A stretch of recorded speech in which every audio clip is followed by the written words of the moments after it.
This is a fan-generated show. If you would like to support us, please go to jamieglazov.com, and also don't forget to subscribe to our YouTube channel. All your support is greatly appreciated. Good evening. Welcome to the Glazov Gang. Tonight, how the civil rights movement went bad. With us this evening, Peter Barry Chowka, an investigative reporter back by popular demand. Peter, welcome back to the Glazov Gang. Thank you very much, Jamie.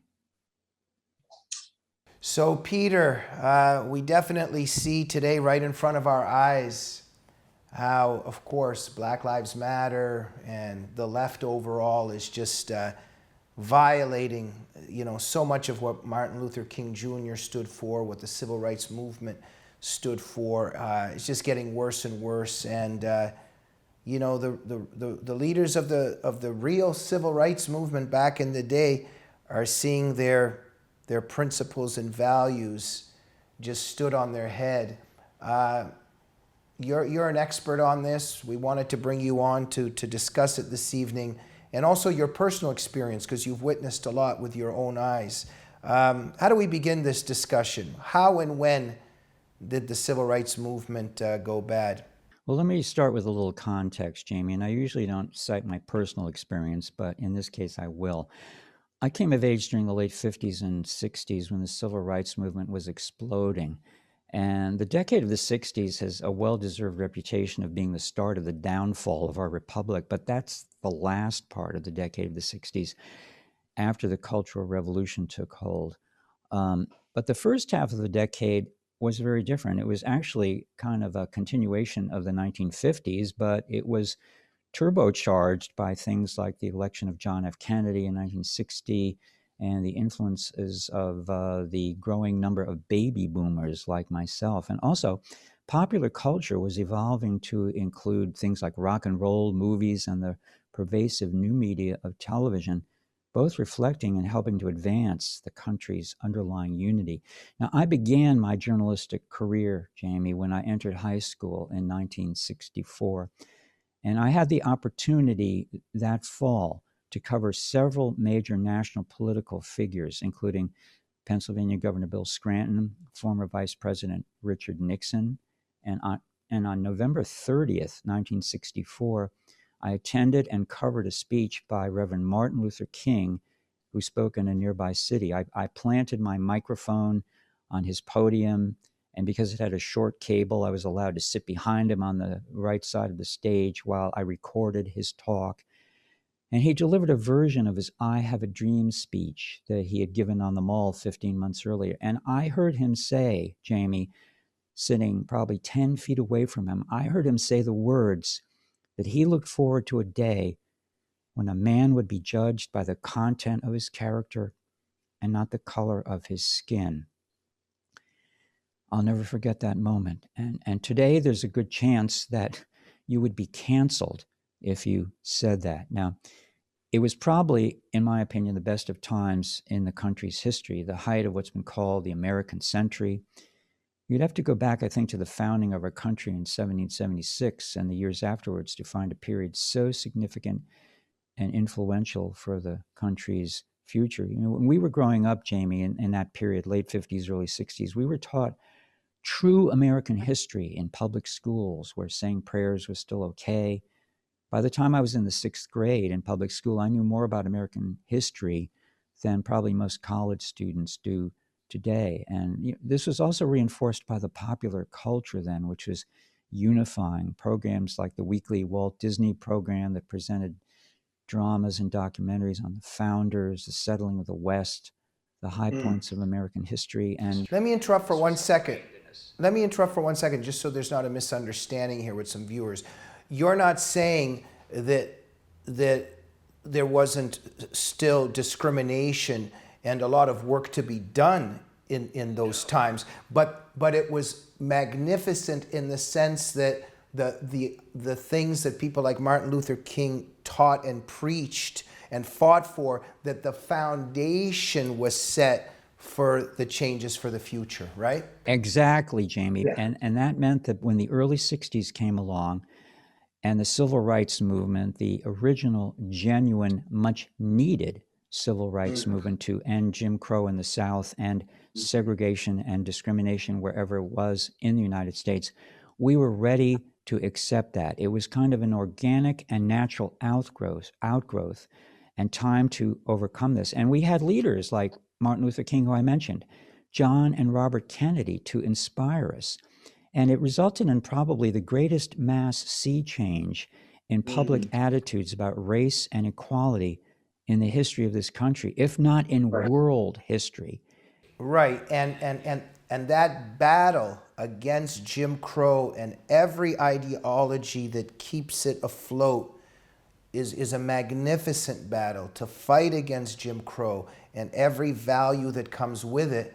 But now Black Lives Matter and the left, they're bringing in another form of Jim Crow, just in a different disguise, right? Yes, it's so sad and it's sick. And just to again refer to this memory I have of the '60s, Jamie, because I'm very much into music, popular music, rock music. And in that period, late '50s, early '60s, that was helping to unite us. You had Black artists, performers, producers, and white, Caucasian artists, performers sharing the top music charts at the same time. Black groups like on Motown, the Supremes, Temptation, Stevie Wonder, Marvin Gaye, Four Tops, brilliant music that was steeped in the traditions of lyrical American popular music. And a memory I have that's very fresh is of several prime time television programs on network TV, 1964 through 1966, Hullabaloo and Shindig. Every week you'd have Black and white performers. They're unifying kids around rock and roll. Black couples, white couples dancing together. And we were coming together naturally without affirmative action, set-asides, government regulations, bureaucracy. It was happening organically and naturally, and it was a wonderful time, Jamie, in that. Yeah, incredible how music can bring people together. Now, Peter, we've done a little bit of investigative reporting ourselves. I've come up with some evidence that you are actually an incredible dancer back in that day, dancing to a lot of this music. Is that true?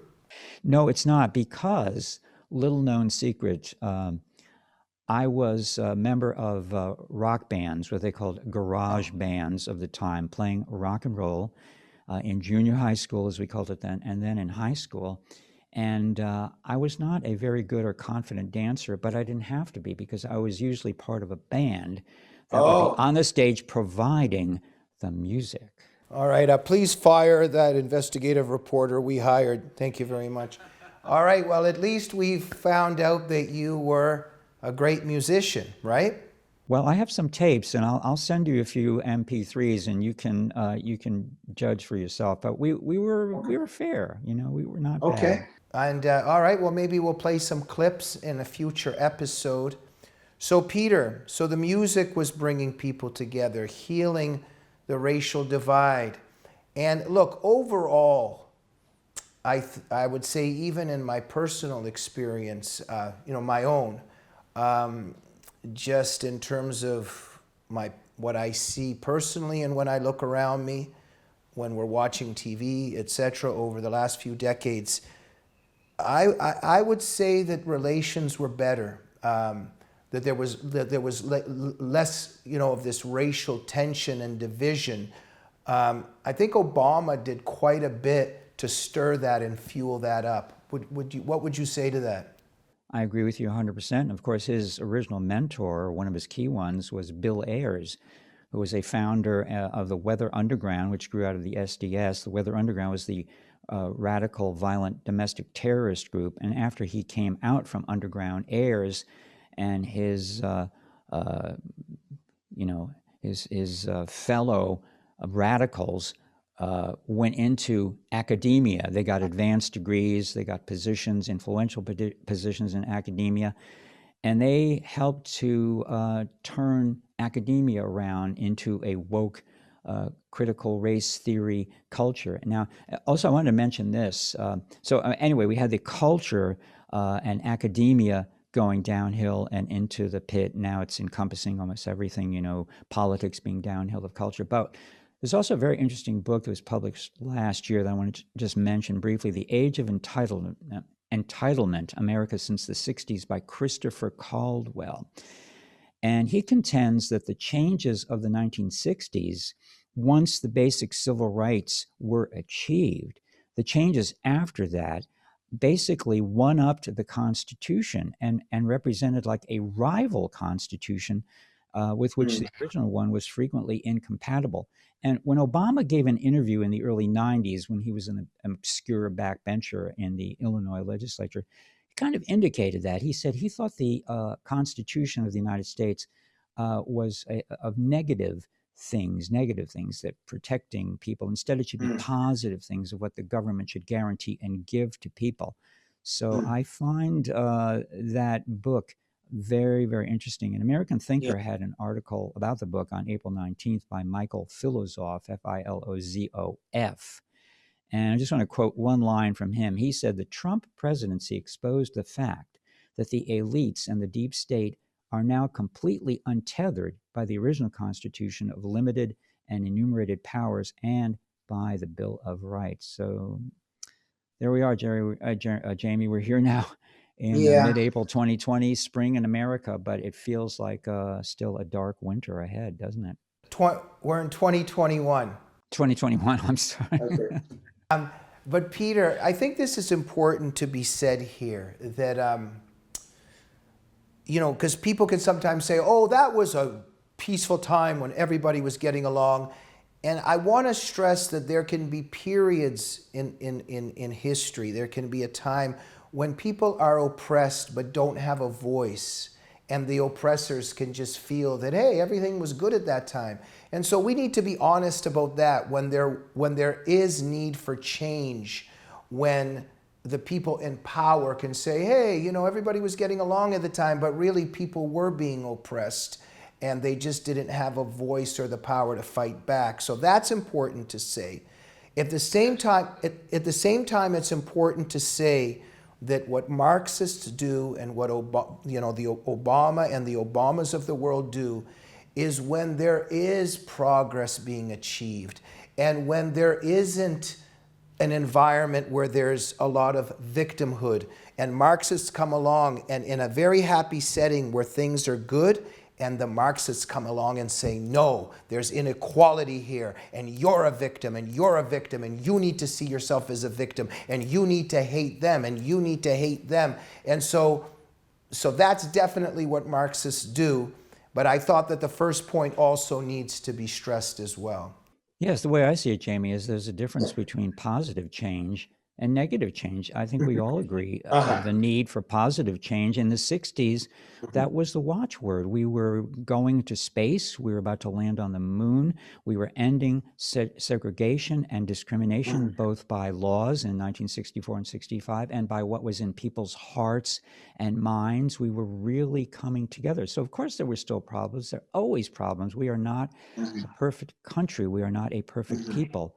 But we are still the greatest country on earth. And we have nowhere further to look than the last 4 years, in my opinion, the presidency of Donald Trump, which also, in my opinion, represented positive change and growth, and unfortunately was checkmated last November. But perhaps the women and men out there who are ready to take their position now to foster and advance this positive change will have their place in the future, in the history of our country, to make America great again. Yeah, and for the left, to conclude here, is that no matter how much positive change occurs, no matter how many good things are happening for everyone in America, including Black Americans, it's in the left's interest to always actually instill and fertilize poverty, anger, inequality. They want these things because they need that fertilization